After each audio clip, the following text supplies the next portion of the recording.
और धराली में rescue operation में सेना जुट गई है। एनडीआरएफ और एसडीआरएफ ने कुछ नए वीडियोस जारी किए हैं। इन तस्वीरों में आप देख सकते हैं, दिखाते हैं आपको कैसे रेस्क्यू में जुटी एजेंसियां तबाही में फंसे लोगों को सुरक्षित स्थानों पर पहुंचाने में लग गई हैं। धराली, हर्षिल और गंगोत्री से अब तक 300 से ज्यादा लोगों का रेस्क्यू किया जा चुका है।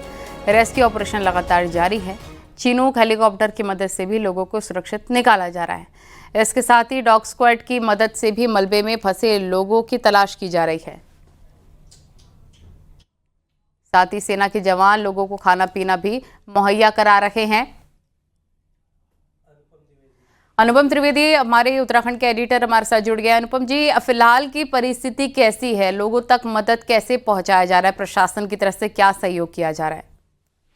देखिए, आज गनीमत ये रही कि आज मौसम ठीक है, तो मौसम ठीक होने की वजह से एक फायदा ये हुआ है कि जो हेलीकॉप्टर्स का मूवमेंट है वो बन पाया है। देखिए, जो 5 तारीख को जो ये पूरी घटना हुई थी धराली और आसपास के इलाकों में, उत्तरकाशी की वैली में, वहां पर धराली, हर्षिल के आसपास और कुल मिला के 3 क्लाउड बर्स्ट हुए थे, जिसमें बहुत सा नुकसान हुआ है। कई जगह रोड्स टूटी हुई हैं। तो आज मौसम खुलने की वजह से जो लोग जगह जगह फंसे हुए थे, जैसे गंगोत्री में बहुत से टूरिस्ट भी कह लीजिए और यात्री भी कह लीजिए देश भर से आते हैं। हालांकि आजकल ऑफ सीजन है। और इसके अलावा हर्षिल एक टूरिस्ट स्पॉट है, तो वहां पर बड़ी संख्या में लोग साल भर आते जाते रहते हैं। तो ऐसे जो टूरिस्ट हैं, यात्री हैं, वो अपनी अपनी जगह में फंस गए थे। रोड कनेक्टिविटी बंद हो गई थी और दूसरी सबसे बड़ी बात है कि वहाँ बिजली की कनेक्टिविटी खत्म हो गई थी, तो कोई कम्युनिकेशन नहीं हो पा रहा था। तो इन सारे लोगों तक अब आज मौसम ठीक हुआ है, तो मदद तो खैर पहले इनके पास पहुंच गई थी, लेकिन आज ये हुआ कि इनको निकालने का इवैक्यूएशन शुरू हुआ। तो आज चिनूक है, चिनूक ने लैंड करा हर्षिल में, उसके बाद एमआई आए और बाकी स्टेट गवर्नमेंट ने भी अपने हेलीकॉप्टर्स लगातार लगा रखे थे, तो उससे लोगों को वहां से हटाया जा सका। बड़े पैमाने पर टूरिस्टों को निकाला जा सका। महाराष्ट्र के हैं, उत्तर प्रदेश के हैं, मध्य प्रदेश के हैं, कुछ देहरादून के भी स्थानीय लोग थे। तो इस प्रकार से बहुत बड़ी संख्या में लोगों को वहां से निकाला गया है। 300 से ज्यादा लोगों को रेस्क्यू किया गया है। कुछ घायल थे, उनको मदद मिली है। आज आर्मी ने कई जगह अपने घायल जवानों को भी रेस्क्यू किया है, जहां तक हेलीकॉप्टर्स नहीं उतर पा रहे थे, इस वजह से वो फंस रहे थे, तो वहां से उनको निकाला गया है। स्थानीय लोग ऐसी ऐसी जगहों में तो पिछले 1-2 दिन में ये लगातार हुआ है। तो आज बड़ी संख्या में लोग निकाले गए हैं। मौसम बड़ा फीजेबल रहा है, तो एक सबसे बड़ा फायदा आज ये है कि आज रेस्क्यू बड़े पैमाने पे हुआ है। और बहुत से यात्री जो दूसरे प्रदेशों के थे, उनको वहां से निकाल के देहरादून एयरपोर्ट तक भी पहुंचाया गया, ताकि वो अपने अपने स्टेटों को आज लौट सकें। कुछ महाराष्ट्र के हैं, वो लौट सकें, वहां से बॉम्बे की फ्लाइट्स में बैठ सकें। तो ये आंकड़ा काफी बड़ा और लंबा हो सकता है, लेकिन ये अभी मुश्किल, क्योंकि पानी लगातार मलबा आ रहा था, तो इस वजह से ये इतना अभी क्या है, जो लोग रेस्क्यू किए गए थे कोपांग और गंगोत्री साइड में, उनको रेस्क्यू करने की प्रायोरिटी है हमारी। और ये हम सभी एजेंसी ने मिलकर, ये हमारे स्टेट पुलिस से Sunil Tomar and army and other सभी एजेंसियों ने मिलकर हमने कंबाइंडली एफर्ट इसको किया है और अभी कंटिन्यू चलेगा, इसमें वक्त लगेगा। सर यही करो। सर आप कौन से बटालियन से हैं और क्या रैंक क्या है आप? जय हिंद, मैं captain Gurpreet Singh, 2 engineer regiment. हमारी इंजीनियर रेजिमेंट यहीं पे पास में ही काम कर रही थी जब से क्लाउड बस्ट हुआ है, क्योंकि पीछे से कॉलम आ नहीं पा रहे हैं, क्योंकि आपको पता है मौसम ख़राब है। तो हमारी इंजीनियर यूनिट जो कि यहाँ पे काम कर रही है, जब से क्लाउड बस्ट हुआ है, यहाँ पे आके जितना भी असिस्टेंस हम प्रोवाइड कर सकते हैं वो हम कर रहे हैं। और यहाँ पे कुछ डेड बॉडीज़ भी फाउंड हुई हैं। यहाँ पे अभी मेजर इशू ये आ रहा है कनेक्टिविटी का, बिकॉज इंजीनियर्स अभी टेक्निकल आर्म है, तो हमारे पास अभी रिसोर्सेज तो है नहीं, लेकिन जो भी यहाँ से मेकशिफ्ट रिसोर्सेज हमें अवेलेबल हो रहे हैं, उनसे लेके हम यहाँ पे जितनी भी क्रॉसिंग्स हो सकें वो बना रहे हैं। जितने भी लोग यहाँ पे फंसे हुए हैं उनको कोशिश कर रहे हैं कि यहाँ से हर्षिल पहुँचा सकें, यहाँ से वो हेली बैक करके उनको देहरादून अपने अपने घर पर जा सकें। सर अभी तक कितने लोगों को रेस्क्यू कर दिया है और कितने लोग? अभी तक लगभग 100 से 150 लोगों को रेस्क्यू कर लिया गया है, जो भी यहाँ पे फंसे हुए हैं। और आप यहाँ पे साइड में देख भी सकते हैं कि और भी लोग पीछे से जो भी है बस में भर के आ रहे हैं। तो अभी हम एक और क्रॉसिंग फुटब्रिज टाइप बना रहे हैं, क्योंकि यहाँ पे धराली में आपको देख ही रहे हैं कि रोड पूरा ब्रोकन हो चुका है, तो उससे भी हेल्प होगी लोगों को रेस्क्यू करने। अब तक लगभग 6 डेड बॉडीज फाउंड हो चुकी हैं। बाकी धीरे धीरे पीछे से प्लांट मशीनरी आ रही है, क्योंकि क्या बोल रहे हैं, फोर्सेस लगभग आप देख सकते हैं कि यहाँ पे 200 के लगभग राजरीफ के लोग हैं और हमारी 2 इंजीनियर रेजिमेंट के लगभग 30 के लगभग इंडिविजुअल्स हैं। तो लगभग आप मान सकते हैं 250-300 के इंडिविजुअल आर्मी फोर्सेस यहाँ पे रेस्क्यू ऑपरेशन में लगी हुई हैं।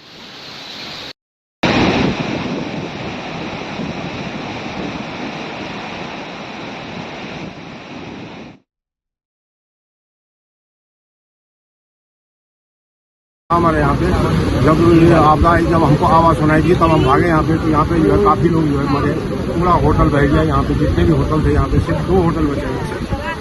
कितने लोग बह गए? यहाँ पे जो है 50-60 लोग लेबर थे और गाँव के जो है 8 लोग थे। आपकी फैमिली से भी कोई था? हमारी फैमिली से हमारे भाई का लड़का था। अच्छा, ठीक है। कुछ बॉडी वगैरह बरामद हुई है कुछ लोगों की? एक बरामद हुई, बस बाकी कोई बॉडी नहीं निकली। ठीक है। मेरा नाम भागवत पवार है, मैं धारी से हूँ। अच्छा। अनुपम त्रिवेदी जी भी लगातार हमारे साथ जुड़े हुए हैं। अनुपम जी, जैसा कि प्रशासन की टीम वहां संयुक्त कार्रवाई सेना के जवान और तमाम यूनिट्स कर रही हैं, उनका कहना है कि 6 डेड बॉडीज अब तक मिल चुकी हैं और सबसे ज्यादा जो दिक्कत आ रही है वो कनेक्टिविटी की है। संपर्क टूट गया उनसे, एक बार फिर से संपर्क साधने की कोशिश करेंगे। ये फिलहाल एक्सक्लूसिव तस्वीरें हैं रेस्क्यू ऑपरेशन की। रेस्क्यू लगातार चल रहा है युद्ध स्तर पर। धराली में ऑपरेशन जिंदगी लगातार जारी है। 100 से 150 लोगों का अब तक रेस्क्यू किया जा चुका है। एनडीआरएफ, एसडीआरएफ की टीमें लगातार जुटी हुई हैं और ऑपरेशन जिंदगी चल रहा है। हर तरफ मलबा ही मलबा नज़र आ रहा है और लोगों की जान बचाई जा रही है। उनको सुरक्षित स्थानों पर ले जाया जा रहा है। उनके खाने पीने, मेडिकल की सुविधाएं भी, यहाँ पर बेस कैंप लगा है, मेडिकल कैंप लगा है, वहाँ पर लोगों को ले जाकर उनका ख़ास ध्यान रखा जा रहा है। और ये तस्वीरें ये बताती हैं कि धराली में कैसे आपदा के बाद कोशिशें हैं कि ज़िंदगी पटरी पर लौटे। सेना के जवान हैं, वो पूरी तत्परता के साथ लोगों की मदद कर रहे हैं। उनको खाने पीने का सामान, पानी और भी ज़रूरी चीज़ें मुहैया कराई जा रही हैं। और सेना के जवान, एनडीआरएफ, एसडीआरएफ, ये सभी दल एक साथ मिलकर लोगों की ज़िंदगी बचाने में लगे हुए हैं। इनकी तत्परता को भी सलाम है न्यूज़ 18 का, कैसे इन्होंने ज़िंदगी लोगों की बचाई है। रेस्क्यू ऑपरेशन जो चल रहा है कड़ी मेहनत से, क्योंकि कई जवान भी फंसे थे, घायल हुए थे, उनका भी रेस्क्यू हुआ है, जवानों का भी। तो आज भी ये रेस्क्यू ऑपरेशन चल रहा है और ये तबाही के बाद का मंजर है कि कैसे मलबे में पूरा इलाका तब्दील हो गया। ये जो घर था, ये जो अभी आप विजुअल्स में देख रहे हैं, ये धंस गया है पूरी तरह से मलबे के अंदर। स्टेट पुलिस और एनडीआरएफ और आर्मी के साथ मिलकर, सभी एजेंसियों के साथ मिलकर यहाँ पे रेस्क्यू और क्विक एक्शन प्रोग्राम चलाया है। जो शुरुआती दौर में जो लोग बचे हुए थे उनको कोपान साइड में और गंगोत्री साइड में रेस्क्यू किया गया। वहाँ से अभी आप देख रहे होंगे कि जो ला रहे हैं लगातार। और यहाँ जो 8 लोग हैं वो गांव के मिसिंग हैं, लेकिन नेपाल और बिहार से आई हुई 30 से 40 जो लोग मिसिंग की अनुमानित है। और यहाँ पे अभी अदर एजेंसीज के साथ मिलकर प्रोग्राम, ये जो हमारा रेस्क्यू अभियान है वो कंटिन्यू। कितने लोगों को रेस्क्यू किया गया अभी तक? हाँ, अभी एक डेड बॉडी रेस्क्यू की गई, लेकिन जो अभी जो लोग वहाँ से 250 से 300 जो गंगोत्री में और कोपान में बचे थे उन लोगों को निकाला जा रहा है। बाद में ये जब रोड सप्लाई हो जाएगा तो इसमें अदर एजेंसी। कितना टाइम लगेगा सर, कब तक ये नॉर्मल हो पाएगा? ये तो अभी देखिए ग्रीफ और बीआरओ उस पर वर्क कर रही है, उसके बाद ही हम इसमें कुछ बता पाएंगे। पर यहाँ पर सारी एजेंसी मिलके साथ। अनुपम जी भी लगातार हमारे साथ जुड़े हुए हैं। अनुपम जी, यहाँ पर प्रशासन लगातार मदद पहुंचा रहा है लोगों तक और यहाँ पर सेना के जवानों का कहना है कि 6 डेड बॉडीज अब तक बरामद हो चुकी हैं और जो सबसे ज़्यादा चैलेंजिंग है वो है कनेक्टिविटी नहीं हो पा रही है लोगों से। बिल्कुल, देखिए इसमें 2 चीजें हैं। एक तो मोबाइल कनेक्टिविटी है, कम्युनिकेशन कनेक्टिविटी है। इसी की वजह से दिक्कतें आती है। जब आप कम्युनिकेशन किसी से नहीं कर पाते तो मैसेजों का आदान प्रदान नहीं होता है। जो लोग फंसे थे उनके घर वाले बड़े पैनिक में थे और लेकिन वो कॉन्टैक्ट नहीं कर पा रहे थे, तो इससे थोड़ी सी एक स्थिति तो होती है। लेकिन आज वो जो लोग इवैक्यूएट हो गए हैं, जिनको हटा दिया गया, वो तो चले गए। लेकिन अब दूसरा बड़ा चैलेंज ये है कि जो रोड की कनेक्टिविटी बनाना है और जो कम्युनिकेशन की बनाना है, ताकि स्थानीय लोग भी वहाँ पे एक दूसरे से बात कर सकें, वो एक चैलेंज है। आज जो बीआरओ है, बॉर्डर रोड ऑर्गेनाइजेशन, उसके जो डीजी हैं, आज उन्होंने लेफ्टिनेंट जनरल रघु श्रीनिवासन है, उन्होंने आज मुख्यमंत्री पुष्कर सिंह धामी और जो केंद्रीय सड़क परिवहन राज्य मंत्री अजय टोटा, उनसे मुलाकात की है। और ये उन्होंने बताया, उन्होंने अपडेट किया है कि कहाँ कहाँ पर बीआरओ सड़कों को बना रहा है, कैसी मरम्मत कर रहा है। यहाँ मैं बताना चाहूंगा कि बीआरओ एक आर्मी की विंग है, एक डिफेंस की विंग है, जो कि जो इलाके बॉर्डर के इलाके होते हैं वहां पर सड़कों को मेंटेन करती है। बाकी जगह पे 2 दूसरी एजेंसीज काम करती है, लेकिन यहाँ बीआरओ करती है। इसलिए बीआरओ पूरी तरह से हम सड़कों को मेंटेन कर रही है। कुछ काम आज शुरू हुआ है सड़कों का, लेकिन अभी समय लगेगा। तो इसमें एक रोड कनेक्टिविटी बनाना और दूसरा ये है कि लगातार वहाँ पे कम्युनिकेशन का नेटवर्क तैयार करना, ये 2 बड़ी चैलेंज है। और तीसरा, जैसे कि अभी आर्मी के अधिकारी बता रहे थे, अब लगातार अब जो अभी उम्मीद इनको जितने लोगों के बचाने की थी उस पर तो लगातार काम हुआ है और बचाया भी गया, लोगों को इवैक्यूएट भी करा गया है। लेकिन अब दूसरी बड़ी चीज है कि जो इस तरीके के हताहत हो सकते हैं, जिनकी डेथ हो सकी है, उनकी बॉडीज को रिकवर करना, क्योंकि नहीं तो आगे भी ये दिक्कत आ सकती है, बीमारियां फैलने का डर होता है, ये सब चीजें हैं। तो इन सब चीजों को ध्यान में रखते हुए भी इसको थोड़ा सा ऑपरेशन अभी तेजी आएगी। उम्मीद ये है कि मौसम ठीक रहेगा तो चीजें आगे भी सुधरेंगी। जी, अगर आप एग्जैक्ट डेटा बता पाए, कितने लोगों की इसमें मौत हो चुकी है अब तक हादसे में? देखिए, आज सुबह जब हमने चीफ सेक्रेटरी से बात करी थी तो उन्होंने कहा कि 2 लोगों की मौत की पुष्टि करी थी, क्योंकि मौत की पुष्टि तब होती है कि जब आपके पास डेड बॉडी मिल जाती है, वरना मिसिंग ही माने जाते हैं।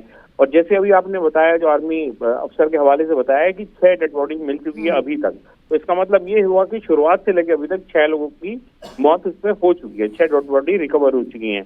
लेकिन आंकड़ा बढ़ सकता है, बार बार जानकारी इसी चीज की और इंडिकेट कर रहे हैं, ये आंकड़ा बढ़ेगा डेफिनेटली आगे। कई लोग लापता भी हैं।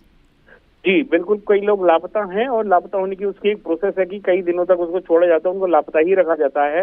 कुछ तकनीकी वजह से देखा जाता है, किसी कोई नौकरी कर रहा होता है, किसी कंपनसेशन होता है, तो जब वो कुछ दिनों तक नहीं मिलते हैं तो तब जाकर उनको फिर घोषित किया जाता है कि ये नहीं रहे, या जब तक उनकी बॉडी रिकवर होती है। माना जाए कि धीरे धीरे क्या जिंदगी पटरी पर आ रही है, लोगों के खाने पीने, मेडिकल की सुविधाओं का खास ख्याल रखा जा रहा है, उनको मदद मुहैया मिल रही है? बिल्कुल बिल्कुल, ये देखिए आज ये चीज हुई है क्योंकि मौसम जैसे आज ठीक हो, जैसे मैंने कहा कि हेलीकॉप्टर्स जब पहुंचने लगे और लोग मदद पहुंचने लगी, तो ये सब चीजों की अब दिक्कत नहीं है।